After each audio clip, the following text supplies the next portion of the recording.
యాక్చువల్గా ఇప్పుడు ఏదైనా వస్తే జోన్ 1లో ఉందో, జోన్ 2లో ఉందో, జోన్ 3లో ఉందో, జోన్ 4లో ఉందో ఫైర్ అర్థమవుతుంది.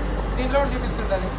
అంటే 35% ఉంటే జోన్ 1లో వస్తుంది, అదే 55కి ఏమో జోన్ 2 వస్తుంది. పర్సెంటేజ్ మర్చిపోయాను, ఈ 65కి వస్తుంది అనుకుంటా పర్సెంటేజ్.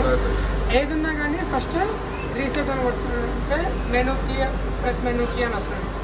మెనూకి వచ్చిన తర్వాత ఆ తర్వాత పాస్వర్డ్ అడుగుతుంది. ఇది L2 పాస్వర్డ్ అడుగుతుంది. L2 అని అడుగుతుంది కదా, L2 అంటే 4 times 2 కొట్టాలన్నమాట. కొట్టిన తర్వాత మళ్ళీ రీసెట్ 3 seconds పట్టుకొని వదిలేయాలి. సిస్టమ్ రీసెట్ ప్లీజ్ వెయిట్ అని వస్తుంది.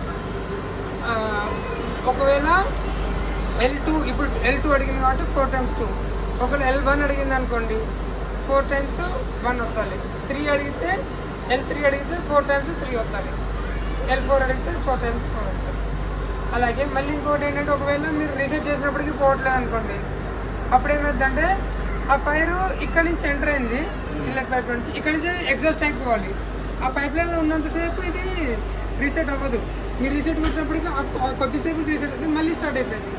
ఆ పొగ మొత్తం ఎక్కడి నుంచి పోయిందనేది ఇన్స్యూర్ చేసుకోవాలి. మీరు ఈ పొగని కొద్దిగా శాంపిల్ మీరు తీసుకున్నారంటే ఏ స్మెల్లో అర్థమైపోతుంది మీకు.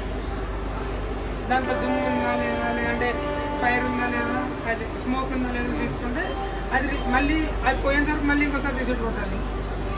అప్పటికీ అవ్వట్లేదు అనుకోండి, మాల్ ఫంక్షనింగ్ అవుతుంటుంది. మాల్ ఫంక్షనింగ్ అవుతుంటే మీ ఈసీసీ ప్యానల్లోనే FDS MCB ఉంటుంది, అది ఆపేసుకొని ఎన్ రూట్లో అయితేనే యాక్చువల్గా చేసుకోకూడదు. అలా సేఫ్టీ కన్సర్న్ కాబట్టి మాల్ ఫంక్షనింగ్ అవుతుంటే ఇంకా అలా చేయొచ్చు.